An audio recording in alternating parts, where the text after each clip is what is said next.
Welcome back, everyone, to The Deep Dive. Today, we are diving deep into the recent court appearance and public statements made by Ko Wen-je, the former Taipei mayor. You got it. We're talking about the pretty serious allegations of corruption against him and some issues that have come up about political donations. Right, and we've got a whole stack of news reports to go through. Yeah, mainly focusing on what Ko himself is saying, his arguments and all the legal back and forth that's going on with his case. So where do we even begin with all this? I guess our main goal is to really try and grasp Ko's defense, what he's saying in his own words. Exactly. We want to understand what he sees as the weaknesses, the flaws in the prosecution's case. And I think it's important to take a step back, too, and look at what his statements could mean for the bigger picture, particularly when it comes to how the Taiwanese judicial system works. Absolutely. There are some serious implications there that we need to unpack. Okay, so let's just jump right in. It seems like the heart of Ko's argument, his main pushback against the prosecution, is that they're basically working with this idea that he's already guilty. Like they've already made up their minds, and now they're scrambling to find or even create evidence that fits their story. Exactly. He's making a pretty strong claim there, and he gets really specific with the Jinghua Sheng project. Yeah, he's basically saying, look, the entire urban planning committee went through the process, by the book, did everything they were supposed to do. Right, and now suddenly they're saying it was illegal. It just doesn't add up to him. It's interesting, too, because a lot of the accusations revolve around this huge increase in the floor area ratio for that project, Jinghua Sheng. Oh, yeah, that 560% jump really raised eyebrows. For folks who might not be familiar with all the zoning jargon, the floor area ratio basically determines how much you can actually build on a piece of land. So a big increase like that, in a case about possible corruption. Yeah, that's going to be a red flag for sure. Yeah. Then you've got the 2.1 million NT dollar political donation that's under scrutiny. Yeah. Ko's counter-argument there seems pretty straightforward. He's pointing to the timeline of events. The prosecution's trying to tie that donation to the huge jump in the floor area ratio, but Ko's saying, hang on a second. That 560% increase was approved 2 whole years before the donation happened back in 2020. If that timeline's accurate, it kind of throws a wrench in the prosecution's theory that there was a direct link between the donation and the increased floor area. And it gets even more complicated because the Taiwan People's Party, the TPP's official system for what they call job donations, where people donate money to the party. Right. That system wasn't even set up until 2021. And that's a key point, because the prosecution seems to be saying that this 2.1 million NT dollar donation was some kind of early version of a job donation, like maybe an attempt to buy influence or secure positions within the party. Exactly. But Ko's saying, hold up, the system didn't even exist yet. How could it have been part of some scheme? It definitely makes you question how well the prosecution understands the sequence of events, and how the party's fundraising actually worked at that time. Absolutely. And it really casts doubt on the idea that this donation was a simple quid pro quo. You scratch my back, I'll scratch yours. Like money straight up exchanged for favors. Right. Or that it was some kind of preemptive job donation before the system even existed. It just doesn't fit the timeline. Now let's talk about the alleged 15 million NT dollar cash transfer from Shen Qingqing. Oh yeah, that's a big one. The original story from the prosecution was that this huge pile of cash changed hands right there at the groundbreaking ceremony for Jinghua Sheng out in the open. That image is wild, right? Imagine that actually happening in public. Qatar's response is basically, are you kidding me? He's saying, think about how many people were there. Staff, security reporters, guests. It would have been a spectacle. Someone would have noticed something. And it gets even weirder because the prosecution's story seems to have changed a few times. Yeah, first it was this big public handover.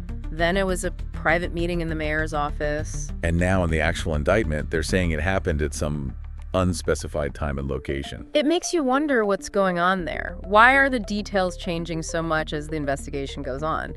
It definitely doesn't look good for the prosecution, having such a shifting story, especially about something so important. You're right. It raises questions about how solid their evidence really is, or even about how they're handling the investigation itself. Yeah. In any legal case, you want to have a clear and consistent story, a strong narrative if you want to be convincing. Makes sense. And Ko is so frustrated with all this that he's suggesting maybe they should just label the whole thing fabricated. Yeah, he used that term moksuyu, which I think really highlights how much he feels like they're just making things up as they go along. It's a pretty loaded term. Yeah. It implies a complete lack of evidence. Almost like accusing them of making baseless accusations. So let's move on to another meeting, this one between Ko and Shen Qingqing on February 20th, 2020. The prosecution is claiming there was some kind of bribery agreement made during this meeting. But Ko's argument here really gets at the heart of this whole lack of evidence issue. He's saying, look, it was just the two of them in the room. How could the prosecution possibly know what they talked about? It's a fair question. Proving what was said in a private conversation without any witnesses or recordings. Right, it's incredibly difficult. Coase even makes this kind of sarcastic comment about the prosecutor having psychic abilities. Yeah, it's funny, but it also underscores how little hard proof they seem to have. And get this, the supposed basis for the prosecution's claim about this meeting is that Shen Qingqing was seen leaving the room with a slight smile. A slight smile? Seriously, I mean, come on. Can you really build a legal case on something as subjective as a facial expression? It's pretty shaky ground, legally speaking, to assume that a smile means someone just committed a crime. It would be incredibly hard to get that kind of evidence admitted in court, let alone convince a jury based on that. It just adds more fuel to Ko's argument that the prosecution is relying on guesswork and assumptions instead of actual facts. And then we have the issue of Ko's detention. He was initially held for 4 months, and then they tacked on another 3. He's saying this is all happening even though there's no real evidence, and he thinks they're trying to destroy him politically.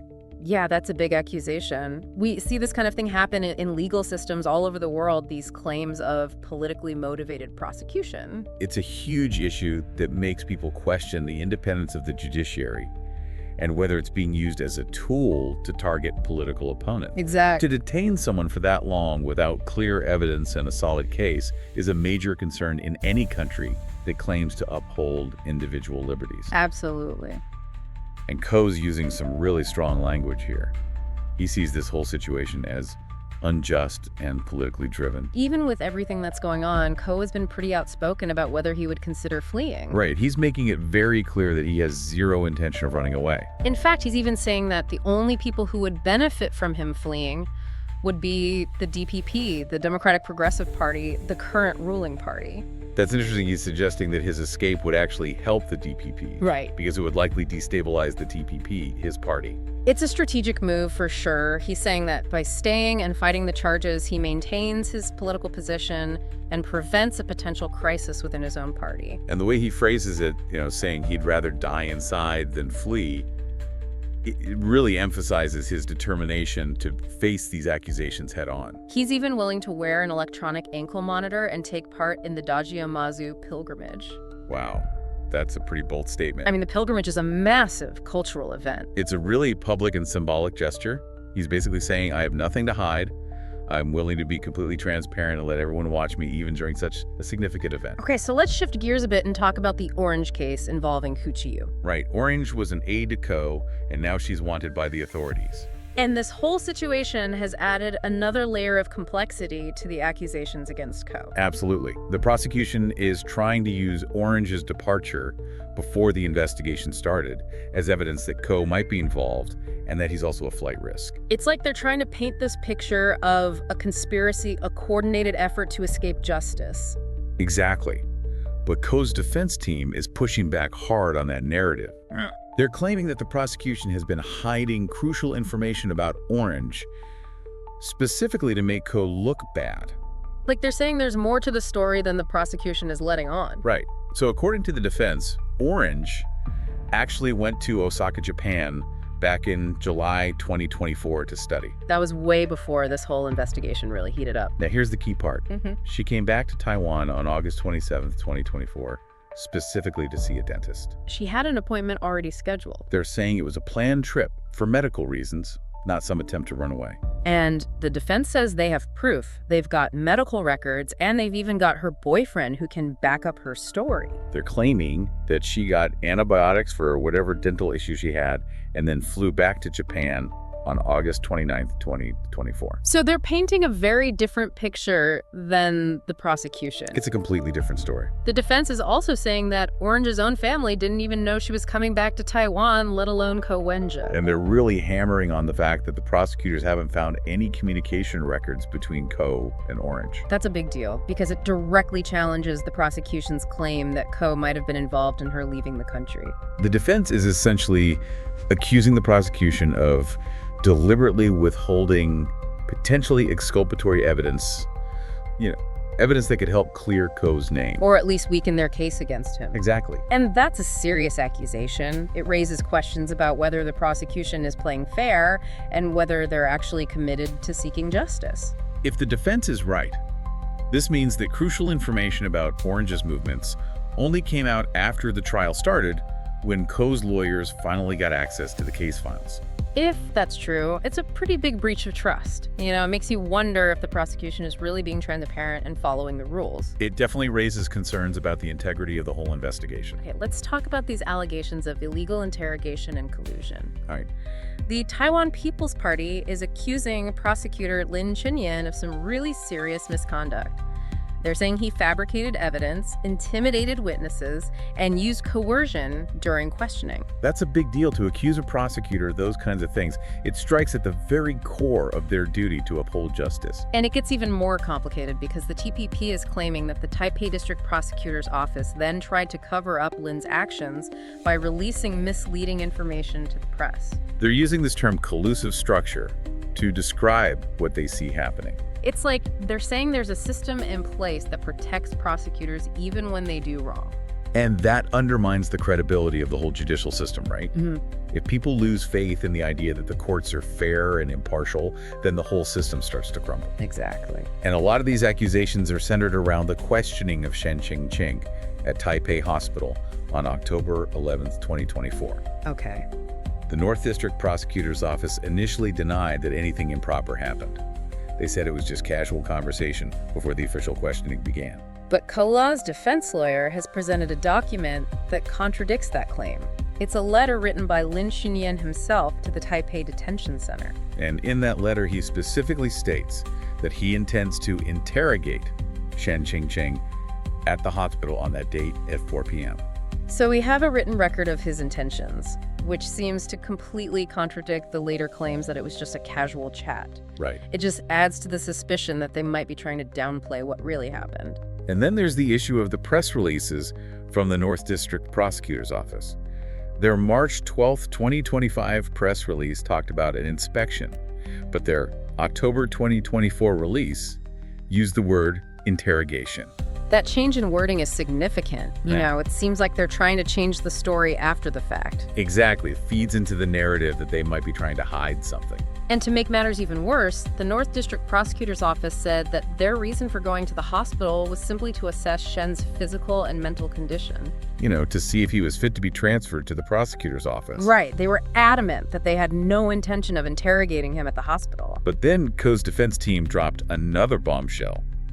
They revealed that Lin Chunyan had also notified the Taipei Detention Center of his plan to interrogate Shen Qingqing on October 11th. That completely contradicts their earlier statements, and it really strengthens the argument that they might have been trying to disguise a planned interrogation as something more informal. And then we have this very concerning piece of information that was shared by Huang Ku-chan, the chairman of the Taiwan People's Party. What's that? He reported that the North District Prosecutor's Office actually nominated Lin Chunyan, the prosecutor who's at the center of all these accusations, for a Model Civil Servant Award. That's pretty shocking. It's like they're rewarding him despite the serious allegations against him. It raises questions about the internal culture of the prosecutor's office. Is there a system in place that incentivizes following orders, even if those orders are ethically questionable? It definitely feeds into the defense's narrative that this is a politically motivated prosecution. It makes you wonder if they're more concerned with achieving a specific outcome than with ensuring fairness and integrity. So as we wrap up this deep dive, it's pretty clear that Ko Sven-je and his defense team are making some really strong arguments. Absolutely. They're alleging serious misconduct on the part of the prosecution. They're pointing to what they see as a lack of evidence to support the charges, and they're highlighting the alleged suppression of evidence that could potentially clear Ko's name. At the heart of their defense is this claim that the judicial system is being used as a political weapon to target and silence opponents. It's a pretty disturbing picture they're painting. One where the pursuit of justice seems to be taking a back seat to political agendas. And these are serious allegations that have the potential to erode public trust in the fairness and impartiality of Taiwan's entire judicial system. Exactly. If people start to believe that the courts are being used for political purposes, it can undermine the very foundation of a democratic society. It really makes you think, if someone like Ko Wen-je, a former mayor with a lot of power and influence, can be subjected to this kind of treatment, what does that mean for the average citizen? It's a question we all need to consider. What are the implications for ordinary people who might not have the same resources or platform to fight back? It raises serious concerns about civil liberties and the future of justice in Taiwan. It's a reminder that the principles of fairness, due process, and the rule of law are essential for everyone, not just the powerful or well-connected.